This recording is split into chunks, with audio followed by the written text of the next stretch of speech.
औरत पार्ट 3। मीना का घर ठीक से ही चल रहा था। मतलब अब सास और बहू दोनों कमा रही थी, खुद की जिंदगी जी रही थी, मिलजुल कर रह रही थी। लेकिन कहते हैं ना, दुख के दिन नहीं टिके तो सुख के दिन कैसे। अरे मंगलू, कहाँ है? कितने दिनों से गांव नहीं आया माँ की खोज खबर लेने। तभी मीना आ जाती है। अरे दादी साहब, कैसे आना हुआ? बताया नहीं, हम स्टेशन आ जाते। ये बोलते हुए मीना अपनी दादी सास के पैर छूने के लिए झुकती है कि दादी सास जोर की लात मारती है। बड़ी आई, कैसे आना हुआ? मेरे पति का मकान है ये। और तेरे बाप ने क्या दिया जो तू पूछ रही है, हैं? और ये क्या पहना है? न साड़ी न सर पर पल्लू, बात बात पर जबान खुलती है। दादी सास बोलना रोक ही नहीं रही थी। मीना को गुस्सा आने ही वाला होता है कि उसकी सास आ जाती है। क्या बात है मीना, कौन चिल्ला रहा है? मैं हूँ मंगलू की दुल्हन। बहुत चपर चपर कर रही है ये मीना बहू। इसकी जुबान पर लगाम लगवा ले। मम्मी जी, मेरी बहू है, घोड़ा थोड़ी ना है जो लगाम लगवा दूं। तभी वहां मंगलू यानी कि मीना का ससुर आ जाता है और मीना की सास को एक जोर का तमाचा लगा देता है। वाह, जुम्मा जुम्मा 2 दिन हुए नहीं कमाना शुरू किए, मेरी माँ के सामने होशियार बन रही है। मैंने बुलाया है माँ को, ये रहेंगी तो कम से कम इस घर की औरतें औकात में रहेगी। अरे जब से कमा रही है सर पर चढ़कर नाच रही है। चिंता ना कर मंगलू, मैं आ गई हूँ ना। दोनों को लाइन में लगा कर रखूंगी। दोनों बहू ने मेरे मंगलू की जिंदगी खराब कर रखी है। तभी वहां पोता यानी कि मीना का पति आ जाता है। पोता जो कि दादी का दीवाना था। दादी दादी, मुझे क्यों नहीं बताया कि आप आने वाले हैं? मैं गांव आ जाता कार लेकर आपको लेने। अरे तू तो जानता ही है, कार में बैठ नहीं पाती। पता नहीं, बहुत दिनों से लग रहा था कि तू और मंगलू परेशान है। आज मन नहीं माना तो आ ही गई मैं। देख, यहाँ आकर पता लग रहा है। क्या पता लग रहा है दादी? यहाँ तो सब ठीक है, किसी को कोई परेशानी नहीं है। क्यों माँ, क्यों मीना, क्या हो गया? इन दोनों को क्यों परेशानी होगी? इन लोगों ने तो परेशान करके रखा है। माँ और मीना के बारे में कैसी बात कर रहे हैं पापा? क्या हो जाता है आपको रह रह कर? तू तो खाना बना बना कर बेशर्म हो गया है, लेकिन मैं नहीं। मेरी माँ आ गई है अब इस घर में। अब यहाँ सब वैसे ही रहेंगे जैसा मैं चाहता हूँ।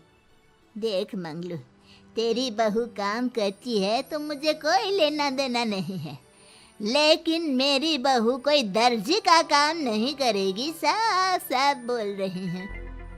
लेकिन दादी साहब, वो तो बहुत अच्छा बुटीक चला रही हैं। बहुत अच्छा चला रही है, लेकिन हम लोगों ने अपने घर की बहू से ना काम नहीं करवाना। अरे इसके बाप को शादी के वक्त ही बोल दिया था। और इसके बाप जिन्होंने दहेज में एक साइकिल दी थी ना, कैसे हाथ जोड़कर कह रहा था, मेरी बेटी आपके घर आ गई, इससे सौभाग्य कुछ नहीं। अब देखो इसकी बेटी, बहू आ जाने के बाद सर पर चढ़ रही है मेरे मंगलू के। मीना जो कि सास की बुराई सुनकर परेशान हो जाती है। दादी सा, छोटा मुंह बड़ी बात। लेकिन क्या पिताजी ने आपको बताया नहीं? सासू माँ ने अपने पैसे से ससुर जी के जन्मदिन में कार दी थी। ससुर जी इतने साल से स्कूटर से जाते थे, अब कार से जाते हैं। क्यों ससुर जी, बताया नहीं आपने? क्यों रे मंगलू, कार ले ली तूने? मुझे तो तू पैसे भी नहीं भेज रहा। 2 महीने से कैसे कैसे दिन काट रही थी और तू यहाँ कार से घूम रहा है। आप भी सासू माँ को अपने बैंक अकाउंट की डिटेल दे दीजिए दादी सा, वो डाल दिया करेंगी पैसे आपके अकाउंट में। क्यों सासू माँ? मंगलू यानी कि मीना का ससुर, जिसने अपनी माँ को गांव से सिर्फ अपनी बीवी को लगाम लगाने के लिए बुलाया था, ये सब देखकर जोर से चिल्लाता है। मीना बहू, चलो दादी सास आई है, ये नहीं कि खाने पीने का इंतजाम करे। अरे माँ, तू भी किन लोगों की बात में आ रही है? चल मेरे साथ मेरे कमरे में चल।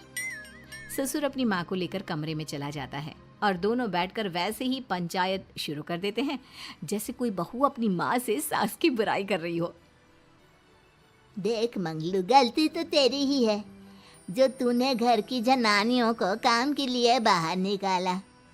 दूसरे तेरे पापा को देखा था, कभी मुझसे फालतू बोलते। अरे मरते दम तक तेरा बाप मेरी मुट्ठी में रहा है, यही सिखाया था मैंने तुझे। क्या बोलूं माँ, जब से ये मीना बहू घर आई है ना, इसने घर का सारा इतिहास भूगोल बदल कर रख दिया है। उस तितली से तो मैं बाद में निपटूंगी, पहले तेरी वाली को तो ठीक कर दूं। अरे बहू क्या आ गई, खुद को टाटा अंबानी समझने लगी है। माँ देख, जो भी हो, इस बात को याद रखना कि हमारे घर की परंपरा क्या है। औरतों का औकात में रहना जरूरी है।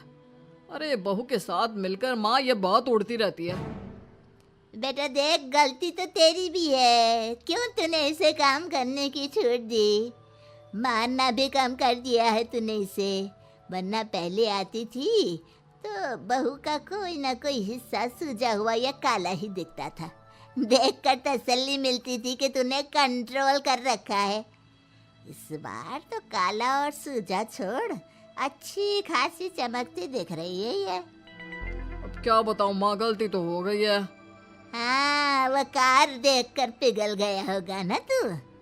अरे बेटा, औरतों को मुट्ठी में रखा कर। शान की साइकिल ज्यादा अच्छी कुत्ता बनकर कार चलाने से, समझा।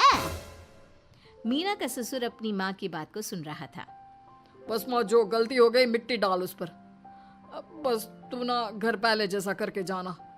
ये सब ना बहू का किया धरा है, समझी। मतलब बहू को ठीक करना है तो बहू को लगाम लगाना होगा। ठीक है।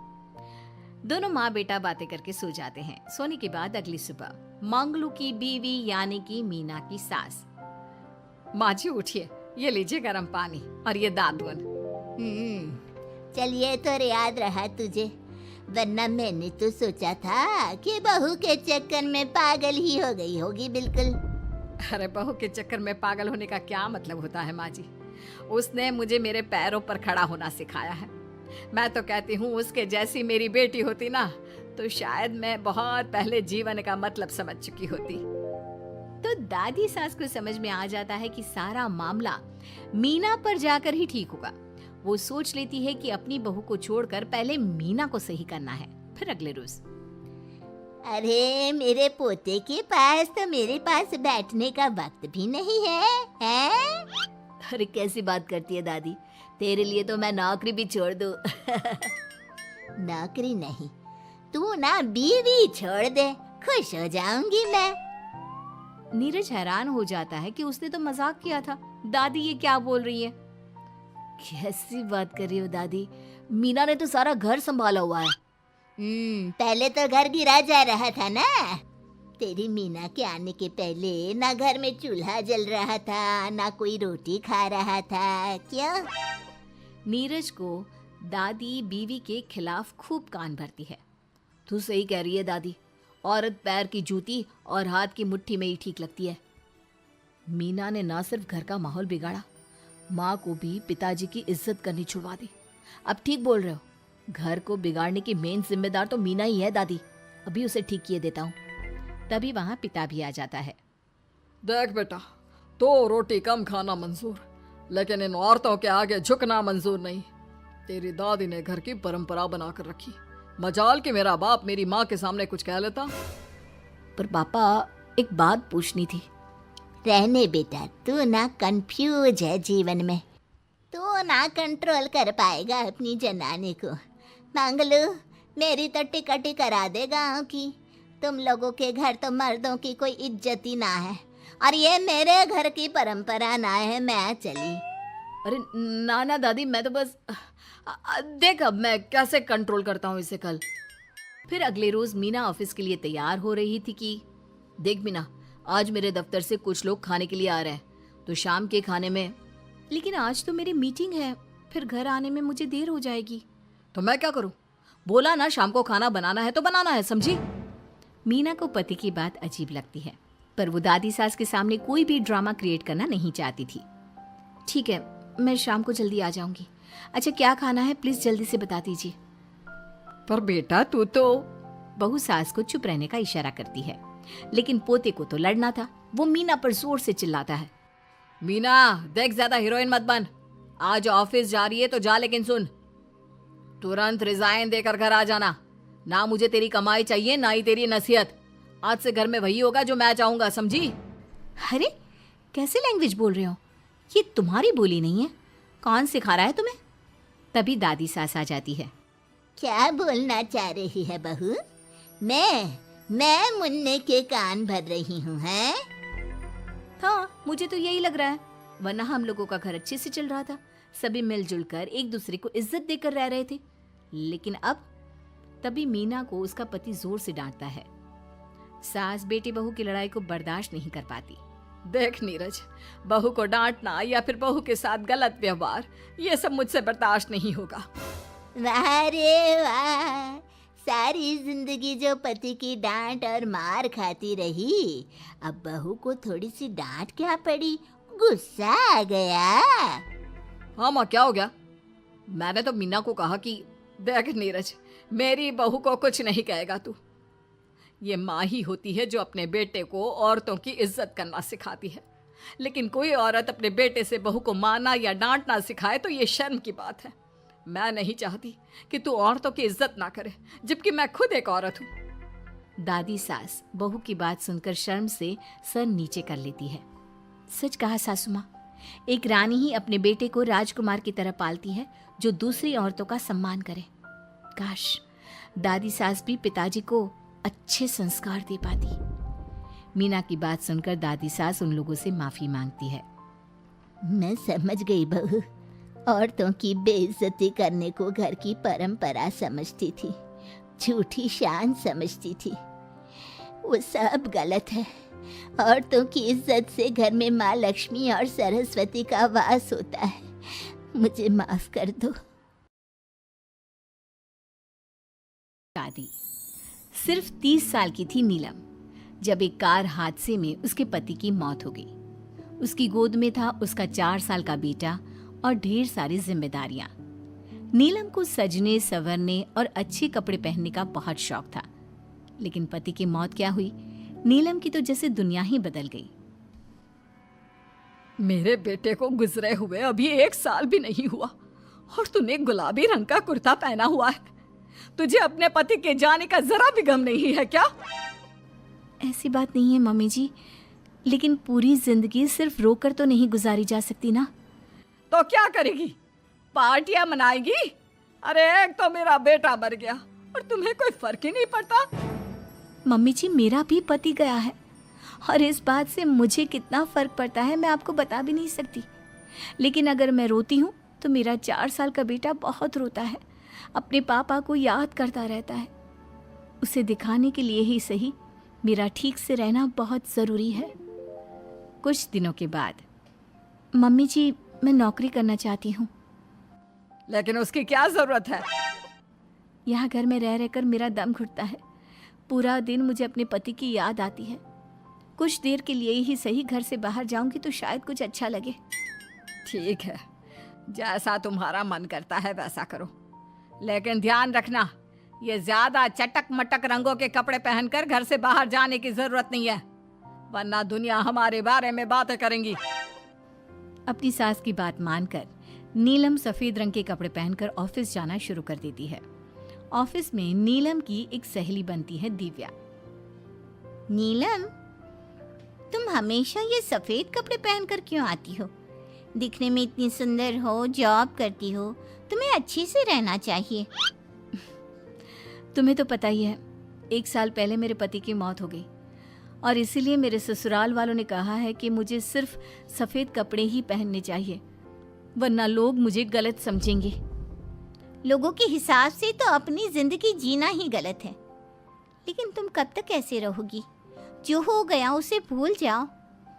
मेरा भी बहुत मन करता है कि तुम लोगों की तरह रंगीन कपड़े पहनूं, अच्छे कपड़े पहनकर तैयार होकर रहूं, लेकिन फिर मोहल्ले वाले और रिश्तेदार मेरे बारे में उल्टी सीधी बातें बनाने लगते हैं। देखो, तुम जॉब करती हो, तुम्हें लोगों की बातों की परवाह नहीं करनी चाहिए। अगले दिन नीलम जाने के लिए तैयार होती है और रंगीन कपड़े पहन लेती है। ये देखकर नीलम की सास को गुस्सा आ जाता है। देखो बहू, तुम्हें समझाया था ना, अब तुम विधवा हो, तुम्हें ऐसे रंगीन कपड़े नहीं पहनने चाहिए। मम्मी जी, अगर मेरे पति की मौत हो गई तो इसमें मेरी क्या गलती? और सफेद कपड़े पहनने से आखिर क्या हो जाएगा? क्यों नहीं पहन सकती मैं रंगीन कपड़े? क्योंकि सफेद रंग विधवाओं के लिए बना है और तुम्हें रंगीन कपड़े पहनने का अब कोई हक नहीं है। तभी वहां पर नीलम की सहेली दिव्या आ जाती है। वो नीलम की सास की सारी बातें सुन लेती है। आंटी जी, विधवा होने का मतलब ये तो नहीं कि इंसान अपनी जिंदगी जीना छोड़ दे और रंगीन कपड़े पहन लेने से क्या हो जाएगा। एक विधवा लड़की बाकी के सारे काम तो करती है ना, खाना खाती है, घर के काम करती है, फिर रंगीन कपड़े क्यों नहीं पहन सकती? वो इसलिए ताकि विधवा होने के बाद किसी दूसरे आदमी की नजर में ना आए। अरे रंगीन कपड़े पहनेगी तो सुंदर लगेगी, फिर कल को आकर कहेगी मुझे दूसरी शादी करनी है, तब हम क्या करेंगे? हाँ तो ठीक है ना, इसमें गलत क्या है? एक विधवा को अपनी जिंदगी जीने का पूरा अधिकार होता है, नीलम को भी है। चलो नीलम, तुम यही कपड़े पहनकर मेरे साथ चलो। नीलम रंगीन कपड़े पहनकर अपनी सहेली दिव्या के साथ ऑफिस चली जाती है। कुछ इसी तरह दिन बीतने लगते हैं, लेकिन अब पति के जाने के बाद नीलम बहुत उदास रहने लगी थी। क्या बात है, तुम इतनी उदास क्यों रहती हो? देखो, नए दोस्त बनाने चाहिए, लोगों से बात करनी चाहिए। तुमने देखा ना, कितनी मुश्किल से सफेद रंग के कपड़ों से मुक्ति मिली है, और अब रंगीन कपड़े पहनूंगी, दोस्त बनाऊंगी तो समाज मुझे वैसे ही जीने नहीं देगा। इस मामले में तुम्हें समाज की परवाह नहीं करनी चाहिए नीलम। लोगों का काम क्या है, बातें बनाना ही तो है। कुछ दिनों के बाद नीलम के ऑफिस में एक लड़का आता है। उसका नाम अमर था। वो धीरे धीरे नीलम को पसंद करने लगता है और एक दिन वो नीलम से कहता है, नीलम, तुम मुझे बहुत अच्छी लगती हो, मैं तुमसे शादी करना चाहता हूँ। लेकिन अमर, मैं एक विधवा हूँ और मेरा 4 साल का एक बच्चा भी है, मैं तुमसे शादी नहीं कर सकती। मुझे तुम्हारे विधवा होने से कोई फर्क नहीं पड़ता, मुझे तुम एक अच्छी इंसान लगी और इसीलिए मुझे तुमसे शादी करनी है। लेकिन मुझे मेरी फैमिली से इस बात की परमिशन कभी नहीं मिलेगी। तुम उसकी चिंता मत करो, मैं तुम्हारे घर आकर बात करूंगा। कुछ दिनों के बाद अमर नीलम के घर पहुंचता है। नमस्ते आंटी जी, मैं अमर हूँ, मैं आपकी बहू नीलम से शादी करना चाहता हूँ। मुझे तो पहले से पता था, पहले तूने विधवा वाला सफेद रंग छोड़कर ये रंग बिरंगी कपड़े पहनने शुरू किए और अब तेरा चक्कर भी चल रहा है। नहीं मम्मी जी, आप गलत समझ रही हैं, मैंने ऐसा कुछ नहीं किया। अगर ऐसा कुछ नहीं किया तो फिर कौन है ये लड़का, और यहाँ हमारे घर तेरे साथ शादी करने की बात करने क्यों आया है? आप नीलम को गलत समझ रही हैं। मैं नीलम को पसंद करता हूँ और उससे शादी करना चाहता हूँ। उसने मुझसे कभी ऐसा नहीं कहा। चले जाओ हमारे घर से, हमारे यहाँ पर विधवा बहुओं की शादियाँ नहीं करवाई जाती, समझ में आई बात? अमर वहाँ से चला जाता है और नीलम की सास उसे बहुत उल्टा सीधा सुनाती है। कुछ दिनों के बाद पड़ोस में एक शादी होती है। वहाँ पर सारी औरतें तैयार होकर आती हैं। नीलम की सास भी उसे वहाँ पर चलने के लिए कहती है। नीलम सफ़ेद रंग के कपड़े पहनकर अपनी सास के साथ वहाँ पर जाती है, क्योंकि ऐसा उसकी सास ने कहा था। पर सारी औरतें काफ़ी सुंदर तैयार होकर आई थी। देखो तो मेरी साड़ी का कलर कितना सुंदर है, तुम्हें पसंद आया? और ये देखो मेरे कंगन, पिछले महीने ही दिलवाए थे मेरे पति ने, कितना अच्छा डिजाइन है ना? अरे तुम्हारी मेहंदी तो दिखाओ, रंग तो बहुत सुंदर आया है, लगता है तुम्हारा पति बहुत प्यार करता है तुमसे। और नहीं तो क्या, और वैसे भी ना मुझे मेहंदी का ये लाल रंग बहुत पसंद है। अरे जरा उधर तो देखो, ये नीलम वहाँ पर क्या कर रही है? हम सबके बीच में विधवा का क्या काम? अरे इसका यहाँ होना तो मनहूसियत है, इसकी सास को इतना भी नहीं पता कि इसे यहाँ नहीं लाना चाहिए था। ऐसे सफेद कपड़े पहनकर बैठी हुई है, दूर से पता चल रहा है कि उसका पति मर गया। नीलम की सास ये सारी बातें सुन लेती है और फिर अपनी बहू के उदास चेहरे की तरफ देखती है। नीलम की सास को इस बात का एहसास होता है कि उसने अपनी बहू के साथ अच्छा नहीं किया। घर आने के बाद, नीलम जरा मेरे पास आना बेटा। क्या हुआ मम्मी जी, मुझसे कोई गलती हुई है क्या? लो बेटा, बहुत सुंदर सुंदर और रंगीन साड़ियाँ हैं, ये सब तुम्हारे लिए। और सुनो, वो जो लड़का उस दिन घर आया था ना, क्या नाम था उसका? अमर। उसे कहना कि वो मुझसे आकर मिले। लेकिन अचानक क्या हुआ मम्मी जी? सब ठीक तो है ना? आप ये कपड़े मुझे क्यों दे रही हैं? और अमर से क्या काम है? बेटा, मेरे बेटे की मौत के बाद भी तुम मेरा इतना ख्याल रखती हो, नौकरी करती हो, पैसे कमाती हो। आज जब उस शादी में मैंने दूसरे लोगों की बातें सुनी, तब मुझे इस बात का एहसास हुआ कि विधवा होने के बाद भी तुम्हें जीने का अधिकार है। मम्मी जी, मैं कुछ समझी नहीं। देखो बेटा, जो चला गया वो चला गया, लेकिन आज के बाद तुम रंगीन कपड़े पहनोगी, खुश होकर रहोगी। और हाँ, मैं खुद तुम्हारी शादी अमर के साथ करवाऊंगी। लेकिन मम्मी जी, आप ये सब क्यों कर रही हैं? मैं तो आपके कहने पर सफेद कपड़े पहनकर शादी में गई थी। वही तो बेटा, मुझे अच्छा नहीं लगा। और ऐसा तो किसी किताब में नहीं लिखा कि विधवा होने के बाद एक लड़की को सिर्फ सफेद कपड़े पहनने चाहिए। अगर तुम ससुराल में रहकर अपनी जिम्मेदारी उठा सकती हो, तो फिर अपनी जिंदगी में सारी खुशियों पर भी तुम्हारा अधिकार है। नाचने वाली से शादी। दिनेश एक बार अपने दोस्त अमर की शादी में उसके गांव गया। दिनेश और उसके दोस्त शादी में जमकर मजे कर रहे थे। अमर की शादी में एक नाचने वाली लड़की भी आई थी, जिसका नाम था अमृता। उसका नाच देखकर वो लड़की दिनेश को बहुत पसंद आ जाती है। जब वो लड़की शादी में डांस करके वहाँ से जाने लगती है, तो दिनेश उसके पास जाता है। देखो, तुम मुझे बहुत पसंद हो, तुम बहुत अच्छा डांस करती हो। जी शुक्रिया, डांस की बात तो सही है, लेकिन आप मुझे पसंद करते हैं, ये बात समझ में नहीं आई। इसमें समझना कैसा? मैं तुमसे शादी करना चाहता हूँ। हाँ, आपको पता नहीं क्या, मैं नाचने वाली हूँ और हम जैसी लड़कियों से कोई शादी नहीं करता। बहुत लड़के आते हैं तुम्हारी तरह बातें बनाने वाले, शादी के प्रपोजल्स लेकर लेकिन शादी कोई नहीं करता। कौन करेगा मुझसे शादी? मैं सच कह रहा हूँ, मैं सच में तुम्हें बहुत पसंद करता हूँ और तुमसे शादी करना चाहता हूँ। मुझे तुम्हारी बात पर बिल्कुल भरोसा नहीं। अगर तुम सच में मुझसे शादी करना चाहते हो तो अपने माँ बाप को साथ में लेकर आना। मैं तुम्हें यहीं इसी गांव में मिलूंगी, ये मेरा पता है। शादी होने के बाद दिनेश अपने घर लौट आता है। अपनी माँ के पास जाकर कहता है, माँ, मैं अमृता नाम की एक लड़की को बहुत पसंद करता हूँ, उससे शादी करना चाहता हूँ। अरे बेटा, लेकिन ये अमृता है कौन? किसकी बेटी है? कैसा घर बार है, कुछ बताओ भी। बस सीधे आकर शादी की बात कर रहे हो।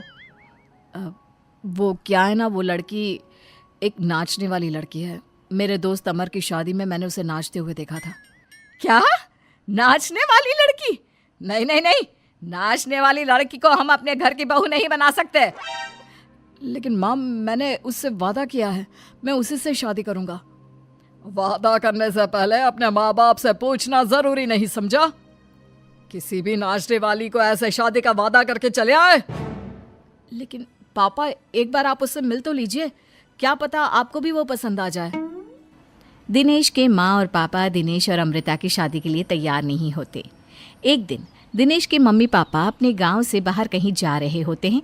तभी अचानक से एक गाड़ी वाला दिनेश के पापा के स्कूटर को टक्कर मारकर चला जाता है।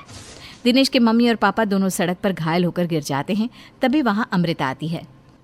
अरे अंकल आंटी, आपको तो बहुत चोट लगी है, चलिए मैं आपको हॉस्पिटल लेकर जाती हूँ। अमृता दिनेश की मम्मी और पापा को हॉस्पिटल में एडमिट करवा देती है और उनका ख्याल रखती है। जब दिनेश हॉस्पिटल पहुँचता है, अमृता, तुम यहाँ क्या कर रही हो? तो क्या ये तुम्हारे मम्मी पापा हैं? वहाँ सड़क पर उनका एक्सीडेंट हो गया था, इसलिए मैं यहाँ हॉस्पिटल में लेकर आ गई। क्या ये वही लड़की है बेटा जो तुम्हें पसंद थी? हाँ माँ, यही तो है अमृता, जिसके बारे में मैंने आपसे बात की थी। हमारी सोच गलत थी। ये लड़की तो बहुत अच्छी है और हम तुम्हारी इससे शादी करवाने के लिए अब बिल्कुल तैयार हैं। उसके बाद दिनेश और अमृता की शादी हो जाती है। अमृता एक नाचने वाली थी और इसलिए वो किसी भी तरह की आवाज पर नाचना शुरू कर देती। एक दिन जब वो किचन में खाना बनाते वक्त झूम झूम कर नाच रही थी। अरे बहू, तुम यहाँ किचन में खड़ी होकर डांस क्यों कर रही हो? यहाँ कौन सा गाना बज रहा है? मम्मी जी, वो कुकर की सीटी का म्यूजिक है ना, बस उसी पर डांस कर रही थी। आप भी सुनिए ना, कितना अच्छा म्यूजिक है। अरे अब कुकर की सीटी पर कौन डांस करता है? अजीब नाचने वाली बहू मिली है। माना दिल की अच्छी है, लेकिन कुकर की सीटी पर भी नाचती है। भगवान भला करे। कुछ दिनों बाद दिनेश के पड़ोस वाले घर में कंस्ट्रक्शन का काम चल रहा था और सारा दिन मजदूरों के हथौड़े चलाने की आवाज आती रहती। उस आवाज की वजह से अमृता घर का सारा काम छोड़कर डांस करती रहती। ये देखकर दिनेश के पापा कहते हैं, बेटा तुम नाचने वाली बहू तो ले आए, लेकिन ये तो हथौड़ों की आवाज पर भी डांस करती है। और बेटा अपने घर का काम बिल्कुल छोड़ दिया है। सारा दिन बस मजदूरों के औजारों की आवाज पर डांस करती रहती है। कल मैंने एक गिलास पानी मांगा था तो मुझसे कहती है, पापा बाद में देती हूँ, अभी तो डांस कर रही हूँ मैं, डिस्टर्ब मत करो। माँ पापा आपकी बात सही है, अमृता के ऊपर तो डांस करने का नशा कुछ ज़्यादा ही सवार हो गया है। लगता है इसके पुराने काम का भूत इसके सिर में फिर से घुस गया है। अरे लेकिन बेटा हम क्या करें? अब ये पूरा दिन इसी तरह नाचती रहेगी तो कुछ अजीब नहीं लगेगा? एक दिन दिनेश और उसका परिवार जंगल में पिकनिक मनाने जाने का प्लान करता है। दिनेश, उसकी पत्नी अमृता और माँ बाप चारों मिलकर जंगल में पिकनिक मनाने पहुंच जाते हैं। लेकिन तभी वहां पर जंगल के लोग उन्हें घेर लेते हैं। अरे क्या मुसीबत है ये? कौन है ये लोग? ये तो हमें जिंदा जलाकर खा जाएंगे। अब हमें कौन बचाएगा? सही कहती हो माँ, ये तो जंगली लोग हैं, ये हमें जिंदा नहीं छोड़ने वाले। अरे डरने से बेहतर होगा कि हम अपने आप को बचाने का कोई उपाय सोचें। तुम्हारा क्या है, तुम तो नाचने लग जाओगी। तुम्हारा दिमाग भी काम करता है और तुम्हारे तो पैर भी काम करते हैं। अरे माँ, ये लड़ने का वक्त नहीं है, हमें कुछ सोचना पड़ेगा। अब सोचने से कुछ नहीं होने वाला, ये जंगल के लोग हमें पका कर खा जाएंगे। वो जंगली लोग दिनेश और उसके परिवार के हाथ पैर बांधकर उन्हें मारने की तैयारी करने लगते हैं।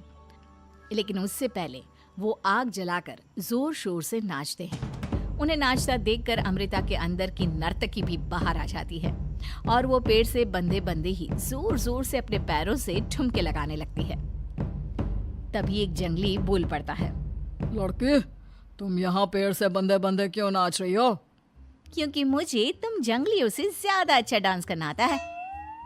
अरे जाओ जाओ, हम जितनी तेज डांस करते हैं उतना तो तुम कर ही नहीं सकती। लगा लो शर्त। अच्छा ठीक है, लगी शर्त। अगर तुमने हमसे ज्यादा अच्छा और तेज डांस किया तो हम तुम्हारे परिवार को जिंदा छोड़ देंगे। और अगर तुम हार गई तो हम तुम सबको जिंदा जलाकर खा जाएंगे। अच्छा ठीक है, मुझे तुम्हारी शर्त मंजूर है। अब बजाओ तुम्हारा जंगली ढोल, देखते हैं कौन कितना डांस करता है। वो जंगली लोग जोर जोर से ढोल बजाकर नाचना शुरू कर देते हैं। दिनेश और उसका परिवार उनके नाच की स्पीड देखकर दंग रह जाता है। अमृता भी उनके साथ बराबर से नाचने की कोशिश कर रही थी। धीरे धीरे अमृता ने अपने डांस की स्पीड को कम कर दिया। क्या हुआ, हवा निकल गई तुम्हारी? बढ़िया है हमसे जीतने वाली। बस 1 मिनट रुक जाओ, तुमको तो मैं अभी बताती हूँ। अब तक अमृता धीरे धीरे नाच रही थी ताकि वो सारे जंगली थक जाए और अमृता बाद में जोर जोर से डांस करके उन्हें हरा दे। और ऐसा ही हुआ। अमृता ने अब तेज स्पीड से नाचना शुरू कर दिया। सारे जंगली अब तक थक चुके थे। देखा, अब पता चला कौन ज्यादा अच्छा और तेज नाच सकता है। हाँ हाँ, तुम ही हमसे ज्यादा अच्छा और तेज डांस करती हो। हमने मान लिया, बहुत थक गए, बस भी करो। अरे अभी कहाँ से बस करो, तुम कहो तो मैं दिन रात लगातार नाच सकती हूँ। हम तुम्हारे आगे हार मानते हैं, तुम अपने परिवार को लेकर यहाँ से चली जाओ। देखा माँ, आज नाचने वाली बहू ने हम सबकी जान बचा ली।